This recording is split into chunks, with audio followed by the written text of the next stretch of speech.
Debenture मतलब loan.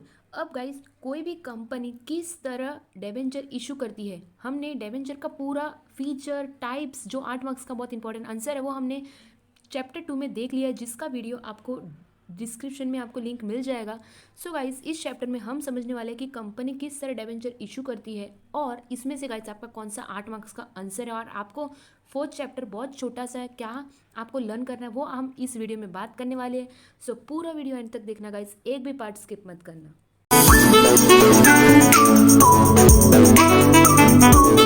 Hello guys, welcome back to this new interesting YouTube channel Poonam Patel. हम बात करेंगे आपके 12th स्टैंडर्ड एसपी का चैप्टर 4 इशू ऑफ डेबेंचर, जो बहुत ही छोटा चैप्टर बट बहुत इंटरेस्टिंग है। इस चैप्टर में हम समझने वाले हैं, ये आपके गाइस आपके टेक्स्ट बुक में दिया हुआ है, हम समझेंगे रूल्स मतलब provisions for issue of debenture as per companies act 2013, फिर rules for issue of debenture as per companies act 2014, फिर रिक्वायरमेंट मतलब rules as per SEBI. I know SEBI का फुल फॉर्म आपको पता होगा, security exchange board of India, बहुत important है। फिर हम समझेंगे procedure for issue of debenture, and last topic of this chapter is debenture trustees, क्या होते हैं वो हम इस चैप्टर में ये सब समझने वाले 4.1 से लेके 4.3 तक। सो बिना टाइम वेस्ट किए let us start guys. Introduction जो आपके टेक्स्ट बुक में पेज नंबर 68 पे दिया है, क्या दिया है, ओवरऑल मीनिंग ये है कि कंपनी कब लोगों को डेबेंचर दे सकती है। एक बार आपके रिकैप के लिए गाइस मैं बता दूं, डेबेंचर कहाँ से ये वर्ड आया, कौन से वर्ड से आया, फिर फीचर टाइप्स मैंने पूरा चैप्टर 2 में बता दिया है। आपको चैप्टर नंबर 1, 2, 3 का लिंक आपको डिस्क्रिप्शन पे मिल जाएगा, जो मैंने अवेलेबल कर दिया, आप जाके देख लीजिए गाइस, वहाँ से आप अपनी प्रिपरेशन कर सकते हैं। ट्रस्ट मी गाइस, फिर आपको कई और नोट्स ज़रूरत नहीं पड़ेगी अगर आप वो एक बार वीडियो देख लोगे तो। सो गाइस डेबेंचर मतलब एक टाइप का लोन है, ठीक है, ये एक बोरोड सोर्स है। फिर a company can make public issue of debenture only if first point a company और इट्स प्रमोटर और its director have not been prohibited from accessing. Accessing मतलब यस एंटरिंग, और प्रोहिबिटेड मतलब रुकावट ना हो the securities market by SEBI, मतलब SEBI के तरफ से वो कंपनी को कोई रुकावट नहीं होनी चाहिए, मतलब वो कंपनी जो है वो सिक्योरिटीज मार्केट में होनी चाहिए, तो ही वो पब्लिक इशू ऑफ डेबेंचर कर सकती है, can make public issue of debenture. ठीक है, मतलब अगर सेबी ने उसको मना किया है फ्रॉम सिक्योरिटीज मार्केट में एंटर करने के लिए, तो वो इशू नहीं कर सकती। सेकेंड है कंपनी और its promoter, same dialogue guys बोला है, और its director have not been declare as a wilful defaulter. मतलब क्या होता है, पैसा होते हुए भी वो कंपनी अपना लोन नहीं पे कर रही है लोगों को, और has not defaulted in repaying any principal और इंटरेस्ट और एनी डेप्ट securities for a period of more than 6 month, यानी 6 मंथ के भी ऊपर हो गए तो भी अभी तक लोन छुट्टा नहीं किया है वो कंपनी ने, तो वो पब्लिक इशू नहीं कर सकती। ये दो केस होप आपको गाइस समझा होगा। फर्स्ट में ये बोला है कि सेबी के तरफ से कोई रुकावट नहीं होनी चाहिए उसको सिक्योरिटीज मार्केट में एंटर करने के लिए।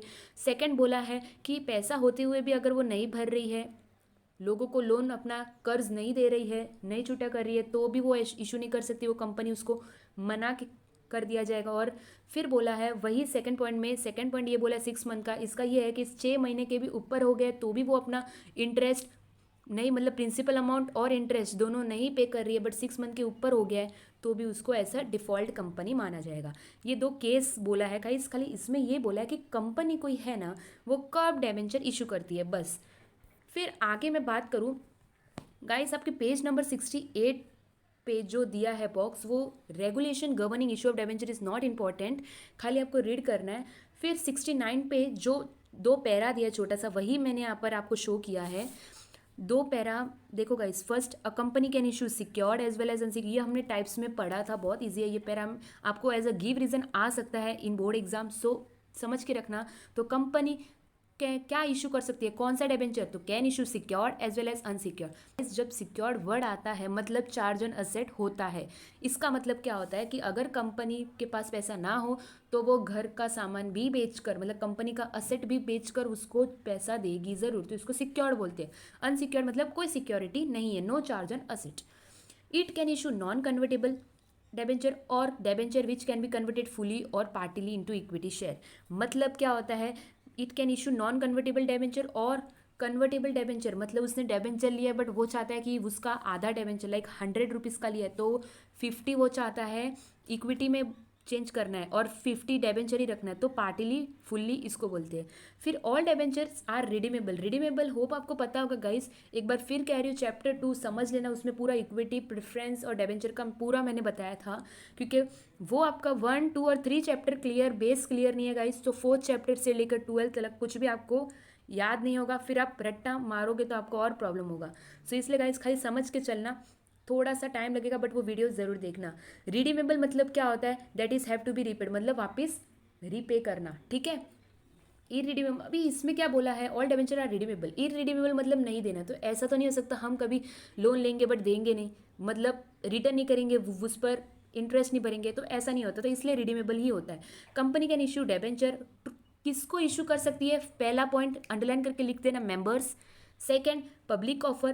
Third, offer it even through private placement, मतलब पहला मेंबर्स को कर सकती है, second public offer, third private placement. Company can issue debentures, ये तीनों को, ठीक है। Company can also list is debenture on stock exchange. Of course what is mean bye stock exchange हम आगे के चैप्टर में समझने वाले हैं। फिर गाइस कंपनी में कुछ डिसीजन लेना है तो सबसे बड़ा पहला हक किसका रहता है, BOD, of course board of director, सबसे मेन बॉस ऐसा मालिक, ठीक है। Board of director of company have the authority, मतलब पावर है, राइट है उसके पास टू इशू डिबेंचर। अब इतना बड़ा हक दिया है गाइस कंपनी ने वो बीओडी को, तो वो तो कितना भी इशू कर सकता है ना, तो इसलिए वो कितना भी अपने मर्जी से इशू ना करे। However the board can use their borrowing power only up to the limit permitted by AOA. देखा, आर्टिकल ऑफ एसोसिएशन में लिखा रहेगा कि बीओडी कितना इशू कर सकता है, बोरोइंग पावर, देखो उसका मतलब लिमिट रहता है एक, ठीक है, वो कितना भी इशू नहीं कर सकता। बट अगर ऐसा होता है कि बीओडी को अपना पावर थोड़ा और बढ़ाना है तो उसको क्या करना पड़ेगा, they have to get approval of share holder से परवानगी मांगनी पड़ेगी, जो इन जनरल मीटिंग, और एक रेजोल्यूशन पास होगा जिसको बोलते हैं स्पेशल रेजोल्यूशन। ये 3 चीज़ हो गए, शेयर होल्डर से अप्रूवल मांगना होगा, कहाँ पर, इन जनरल मीटिंग में, थ्रू अ स्पेशल रेजोल्यूशन, ठीक है। होप आपको गाइस समझा होगा, इसका मतलब खाली यही था। सबसे इंपॉर्टेंट आंसर्स पे आते हैं, 3 आंसर दिए हैं, कंपनीज एक्ट 2013, कंपनीज एक्ट 2014 और सेबी, ये तीनों के कानून अलग है बट किसके कानून पढ़ रहे हैं, इशू ऑफ डेबेंचर। कंपनी को जब कोई डेबेंचर, देखो गाइस डेबेंचर एरा गैरा काम नहीं है, बहुत बड़ा सिक्योरिटीज़ वो बेच रही है, तो कैसे इशू करती है ये डेबेंचर, कैसे इशू करती है, तो कानून क्या बोलता है, तो एज पर कंपनी एक्ट 2013 क्या बोलता है, 14 क्या बोलता है, और सेबी क्या बोलता है कि अगर कोई कंपनी डेबेंचर इशू करती है तो कंपनी एक्ट 2013 क्या बोलती है वो हम समझेंगे। ये देखो यहाँ पर मैंने गाइस लिखा है, इतने पॉइंट्स है आपके, टोटल है 9 पॉइंट्स, और यही सबसे, देखो गाइस 2014 और सेबी का खाली 4 पॉइंट है, इतना इंपॉर्टेंट नहीं है बट समझ के चलना, आपके 5 मार्क्स के लिए आ सकता है। बट ये है जो कि 8 मार्क्स का आ सकता है कि what are the debenture and right its provision for issue of debenture as per companies act 2013। Guys याद रखना कौन सा रूल्स के हिसाब से बोला है, तो इन्होंने बोला है कंपनीज एक्ट 2013 के हिसाब से क्या कानून है अगर कोई कंपनी डेबेंचर इशू करती है, तो ये है। फर्स्ट है no voting rights, a company cannot issue debenture with voting rights. Debenture holder, of course guys हम कर्ज ले रहे हैं, ठीक है, जो इंसान कर्ज लेता है वो उसको, मतलब कंपनी, जो कंपनी के जो लोन वाले होते हैं उनको कंपनी राइट्स नहीं देती, कोई भी राइट्स ना, वोटिंग राइट्स ना कुछ पार्टिसिपेट कर सकती है, क्योंकि वो कौन होते हैं, कर्जदार यानी क्रेडिटर होते हैं, ठीक है। सो इनको नो वोटिंग राइट, ऐसा कंपनीज एक्ट 2013 बोलती है कि अगर डेबेंचर इशू करे तो उनको नो वोटिंग राइट, मतलब कोई राइट्स नहीं होनी चाहिए। सेकेंड है टाइप्स ऑफ डेबेंचर, जो कि हमने अभी पढ़ा, secured, unsecured, convertible, non convertible और रिडीमेबल। होप आपको समझा होगा, इतना इशू कर सकती है। थर्ड है payment of interest and redemptions, of course payment मतलब पेमेंट करना, तो अ कंपनी शाल, आपके ये टेक्स्ट बुक में पेज नंबर 70 पे दिया है guys, a company shall redeem the debentures and pay interest as per terms and conditions of the issue. Starting में जब इशू कर रही थी डेबेंचर, तब गाइस एक बार मैं फिर बता दूं, शेयर सर्टिफिकेट अपन 2 महीने में देते हैं, मतलब कंपनी 2 महीने में देती है, डेबेंचर सर्टिफिकेट 6 महीने में देती है, याद रखना गाइस। तो जब वो सर्टिफिकेट इन लोग ले रहे थे तब इन लोग डिसाइड कर लेते हैं कि कितना इंटरेस्ट देना है, रिडीम करना है, कब रिडीम करना है, टर्म्स एंड कंडीशन बता देते हैं, ठीक है। डेबेंचर सर्टिफिकेट आ गया, आपके टेक्स्ट बुक में इसमें दिया हुआ है कि 6 मंथ मतलब 6 महीने में लौटाना पड़ेगा डेबेंचर सर्टिफिकेट। अब हर चीज़ का सर्टिफिकेट होता है, आप 10th पास हो आपके पास सर्टिफिकेट होगा, वैसे डेबेंचर लिया हुआ है तो व्हाट इज अ प्रूफ, तो सर्टिफिकेट देते हैं, ठीक है। फिफ्थ पॉइंट है create debenture redemption reserve. Of course जब पैसा देने की बारी आएगी तो गाइस कंपनी यहाँ वहाँ से पैसा नहीं देगी, इन लोगों को एक पर्टिकुलर अकाउंट इनके लिए कंपनी अलग मेंटेन रखते हैं, कंपनी का सिस्टमेटिक वर्क चलता है, तो कंपनी को ये अकाउंट बनाना पड़ता है, ठीक है, जिसमें से जो साल भर में प्रॉफिट कमाया वो थोड़ा प्रॉफिट ये अकाउंट में डाल देती है, फिर जब पैसा देने की बारी आती है तो वही अकाउंट में से इनको लौटा देती है। कौन सा अकाउंट है? डेबेंचर होल्डर को पैसा भरना है तो debenture redemption reserve account. Hope आपको समझा होगा गाइस।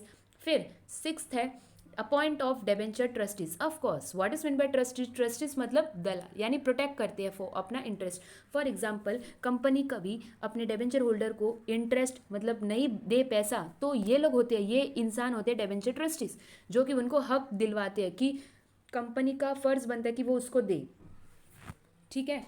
डेबेंचर ट्रस्टी कब अपॉइंट करते हैं? जब अगर कंपनी अब मतलब 500 लोगों से ज़्यादा लोगों को इनवाइट करिए कि ले सकते हो डेबेंचर, तभी डेबेंचर ट्रस्टीज़ को अपॉइंट करते हैं। डेबेंचर ट्रस्टीज़ क्या लेते हैं? गारंटी लेते हैं कि उनको इंटरेस्ट तो देना ही है डेबेंचर होल्डर वालों को। ये कब इन लोग है ना एक डीड साइन करते हैं, डेबेंचर ट्रस्ट डीड। आप एक बार टेक्स्ट बुक खोलोगे आपको सब मिल जाएगा गाइस।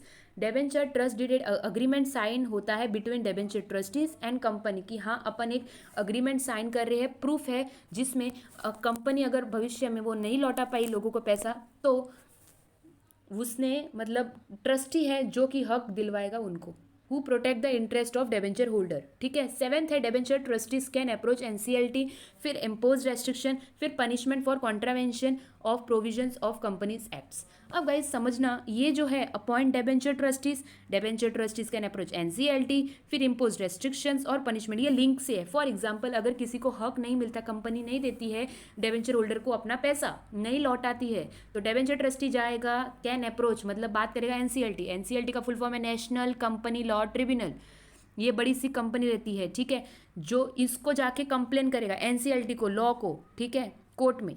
फिर एनसीएलटी क्या करेगा? उस पर रेस्ट्रिक्शन लगा देगा, रुकावट लगा देगा, इम्पोज्ड रेस्ट्रिक्शन किस पर? वो कंपनी पे। क्यों? क्योंकि वो उसने लोगों का पैसा नहीं दिया अभी तक।